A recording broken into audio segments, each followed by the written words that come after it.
नमस्कार, मैं हूं आपके साथ अमरीन जहां और आप देख रहे हैं हैप्पी डे न्यूज।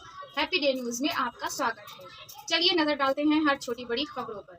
हमारे साथ जुड़ने के लिए ऐसे ही बने घाघरा नदी का बड़ा स्तर, लाखों एकड़ जमीन नदी के मुंह में समा गई। ग्राम पंचायत सुजानपुर की जनता में मचा त्राही त्राही। समा गई जमीनें और समा गई गांव नगर की गलियां। हजारों में समा गई ग्राम पंचायत सुजानपुर की जमीनें। तहसील धौरहरा के ग्राम पंचायत सुजानपुर के पास घाघरा नदी तेजी से कटान करती आ रही है और गांवों को और लोगों की जमीनों को अपने मुंह में समा लिया है।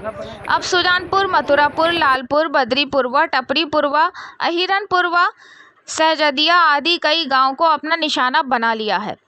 पूरी ग्राम पंचायत की जनता नदी के कटान को देखकर भयभीत हो रही है। पूरी ग्राम पंचायत में त्राही त्राही मचा हुआ है। प्रशासन जानकर भी अनजान बैठा हुआ है और योगी सरकार में खुला भ्रष्टाचारी हो रही है और घाघरा नदी के कटान को रोकने के लिए ठेकेदार कर रहे हैं लापरवाही। मौके पर पहुंचे भारतीय जनता पार्टी के मंडल अध्यक्ष जयप्रकाश शर्मा जी, ग्राम प्रधान प्रतिनिधि विकास श्रीवास्तव और ग्राम पंचायत सेक्रेटरी प्रियंका जी ने जाकर देखा तो ठेकेदार की तरफ से कार्य में कोताही हो रही थी। बोरियां सिलने की जगह पर बंधवाकर डाली जा रही थी और वहां की सारी व्यवस्थाएं अव्यवस्थित थीं।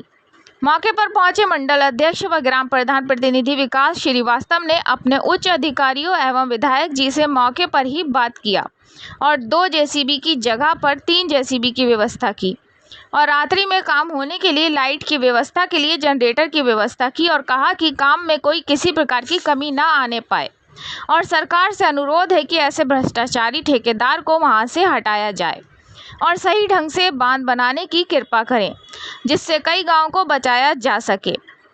अब देखना यह है कि ऐसे ठेकेदार और ऐसे भ्रष्टाचारी लोगों पर कार्रवाई होती है या नहीं। आप देख रहे हैं happy day news. Reporter Ram Prasad Nishad की रिपोर्ट। हाँ जी, आप यहाँ पे इकट्ठा हुए हैं, किस लिए इकट्ठा हुए हैं इसके बारे में आप बता सकते हैं? आप पहले अपना नाम बताइएगा। मैं विकास श्रीवास्तव, प्रधान प्रतिनिधि ग्राम पंचायत सुजानपुर। आज मेरा गांव जो है माथुपुर से जो घाघरा नदी का कटान है मात्र 50 मीटर दूरी पे रह गया है। इससे पहले सरकार की योजना के अंतर्गत 5 करोड़ की लागत से हमारे यहाँ 780 मीटर की परियोजना तैयार की गई थी, जिसमें हमारे ठेकेदार साहब ने जेईई जो भी है ये सब लोगों ने मिलकर बंदर बाट किया और इस तरीके से परियोजना तैयार की जो 2 महीने भी नहीं टिक सकी जी। आज हम लोग इतना परेशान हैं। आज 8 दिन से मैं लगातार यहाँ पे आ रहा हूँ और उनसे हाथ जोड़ के रिक्वेस्ट कर रहा था कि ऐसी कोई व्यवस्था की जाए जिससे मेरा गांव सुरक्षित हो सके, लेकिन ये लोग अपने कानों में उंगली डाल के चुपचाप बैठे थे। परसों शाम को जब मैं आया यहाँ पे देखा स्थितियाँ बहुत ख़राब है। जब मैंने जेई साहब से बात करने चाहा तो उन्होंने बात करने से मुझसे साफ मना कर दिया, कहा कि मेरे पास कोई व्यवस्था नहीं है, आप लोग अपनी व्यवस्थाएं से निपटिए जी। इस बात को लेके कल गांव के कुछ लोगों ने जब इकट्ठा होकर जब उनसे पूछताछ करना चाहा तो हमारे जो एक्सीएन साहब अजय कुमार जी हैं उन्होंने कहा कि मैं गाँव वालों पे हर जगह लगवा दूंगा, गालियाँ देना शुरू कर दी है। अच्छा, किसने गालियाँ दी?